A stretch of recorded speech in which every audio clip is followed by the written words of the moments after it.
গোপীবল্লভপুরে 17তম গণবিবাহ আসর। ঝাড়গ্রাম জেলার উড়িষ্যা ও ঝাড়খণ্ড রাজ্যের সীমান্তবর্তী এলাকায় নারী পাচার এবং বাল্যবিবাহ রুখতে দীর্ঘ 17 বছরের ধারাবাহিকতা বজায় রাখল স্বেচ্ছাসেবী সংগঠন ত্রিবেণী যুব জনকল্যাণ অর্গানাইজেশন। প্রতি বছরের মতো 12 ডিসেম্বর বৃহস্পতিবার সন্ধ্যায় সংগঠনের উদ্যোগে শ্রীপাঠ গোপীবল্লভপুরের রসিকানন্দ ময়দানে মহাসমারোহের সাথে বসল গণবিবাহের আসর।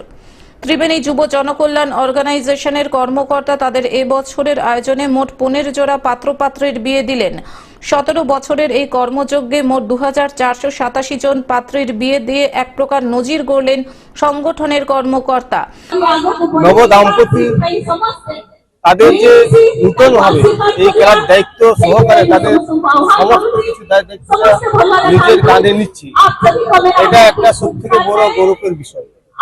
আমরা ক্লাব সহ অন্যান্য অনেক সমাজসেবী আছে, মানুষের সামনে আমরা অনেকভাবে দাঁড়াই, কিন্তু এই যে একটা গণবিবাহ, এটা একটা সমাজে একটা বড় দায়িত্ব, কিন্তু সেই দায়িত্ব তারা সুন্দরভাবে পালন করছে, তার জন্য আমি ধন্যবাদ জানাবো। এদিন ত্রিবেণী যুব জনকল্যাণ অর্গানাইজেশনের 17তম বর্ষের গণবিবাহ অনুষ্ঠানের উদ্বোধন করেন শ্রীপাঠ গোপীবল্লভপুরের মহন্ত শ্রী শ্রী কৃষ্ণ কেশবানন্দ দেব গোস্বামী। এছাড়া উপস্থিত ছিলেন রাজ্যের মন্ত্রী বীরবাহা হাসদা, বিধায়ক দেবনাথ হাসদা, রাজ্য তৃণমূল ছাত্র পরিষদের সহ সভাপতি সুদীপ রাহা, ঝাড়গ্রাম জেলা পরিষদের সভাধিপতি চিন্ময়ী মারান্ডি, ঝাড়গ্রাম জেলা তৃণমূল ছাত্র পরিষদের সভাপতি বিশ্বনাথ মাহাতো, ত্রিবেণী যুব জনকল্যাণ অর্গানাইজেশনের সম্পাদক সনাতন দাস, কোষাধ্যক্ষ অনুপ কর, লোকেশ কর, সত্যরঞ্জন বারিক, অনুরণ সেনাপতি, স্নেহাশিস দাস প্রমুখ।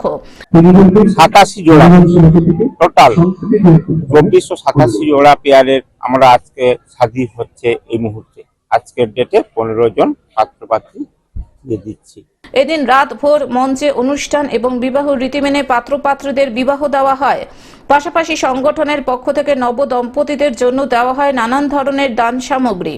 জানা গেছে, ঝাড়খণ্ড এবং উড়িষ্যা রাজ্যের সীমান্তবর্তী এলাকা গোপীবল্লভপুরের বুকে নারী পাচার ও বাল্যবিবাহ রুখতে স্বেচ্ছাসেবী সংগঠন ত্রিবেণী যুব জনকল্যাণ অর্গানাইজেশনের এই মহতী উদ্যোগে সামিল হন শ্রীপাঠ গোপীবল্লভপুরের অগণিত সাধারণ মানুষ। আজকে 15 জন জুড়ির বিয়ে আজকে সমাপন হবে আর 1 ঘন্টার মধ্যে। না না না, উড়িষ্যারও আছে 2-1 জন, ঝাড়খণ্ডেরও আছে 3 জন, তারপরে আমাদের পশ্চিমবঙ্গের খুবই উৎসাহী। দেখছেন তো প্রচুর ভিড়, কয়েক হাজার লোকের ভিড়। আমাদের এখানে সবকিছু দিই, সাধারণ মানুষ যেমন দেয়, খাট পালঙ্ক ঘড়ি বিছানা বা মানে যা যা দেওয়ার আমরা সবটুকুই দিই। প্রায় 1012 মানুষ এখানে খাওয়া দাওয়ার ব্যবস্থাও করা আছে। গোপীবল্লভপুর থেকে অরূপ ঘোষের রিপোর্ট, গ্লোব নিউজ। এখন থেকে গ্লোব টিভি দেখুন আপনার স্মার্টফোনেও। গুগল প্লে স্টোর অথবা অ্যাপল স্টোর থেকে ডাউনলোড করুন গ্লোব টিভি লাইভ অ্যাপ। এছাড়াও জিও টিভি অ্যাপ থেকেও দেখুন গ্লোব টিভি লাইভ।